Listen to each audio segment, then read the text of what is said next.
Hello, I'm Janelle Shalla, and in this video I'm going to be discussing a special variety of quartz, which is called silver quartz. Silver quartz comes from the region of Minas Gerais in Brazil, which is the area where a lot of the gold mining is done. The quartz, all the quartz from this region is very, very clear. This is a small piece for you to be getting on with. What's the other quartzes that come from the region that you may know are Lemurian quartz and diamantina quartz, for example. All of them, if the striation is polished off from the outside, the interior of the crystal is unbelievably clear. And this is no exception.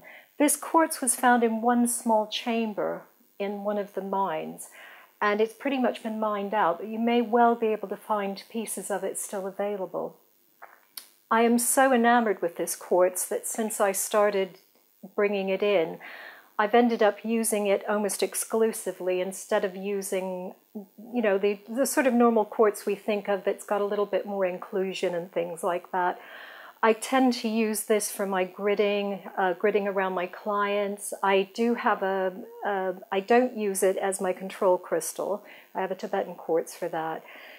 It's got a very friendly energy, as do all the quartzes that come out of this region.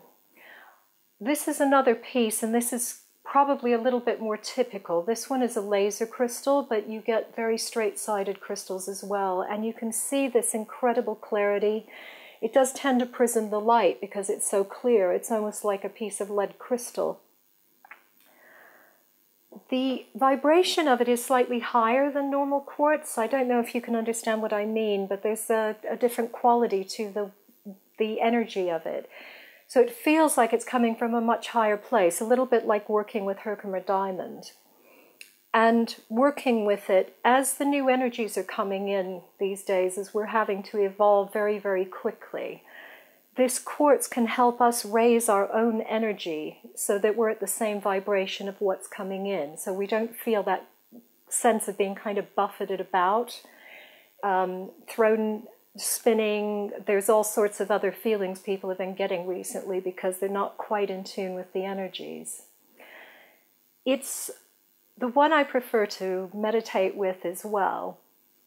I do have a piece that I use, an extraordinary piece that I'm not giving the editor, I have to say. This lives on my altar.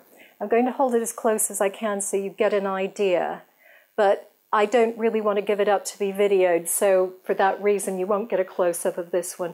The bit of white that you can see about halfway down is actually gas bubbles, and that's the only inclusion you see in any of these crystals. This one is used as a group crystal with some of my teaching, with some of my students. But I also have a small piece similar to the piece I showed you a few moments ago that's about 3 inches long, 5 to 8 centimeters thereabouts. I use it specifically in a very advanced technique, which is when people sometimes get a rent or tear in the etheric field or the energy field when they've gone through extreme trauma, and they get a leak. It's very hard to close these tears, but I have found that using one of these crystals in the etheric field or out away from the body in the energy field, seems to not only close it up, but it also holds, so it stays closed. Now, because it's getting so hard to get hold of, and I know it's going to be slightly disappointing for some of you who aren't able to get hold of this particular crystal, there is another area where a similar mineral is coming out. There are 2 regions in Colombia where there are some extraordinarily clear crystals. They have the same friendly feeling and do very similar things to this quartz, and they're known as blades of light. I'm going to do a separate video on blades of light, but for now this is the end of this video on silver quartz.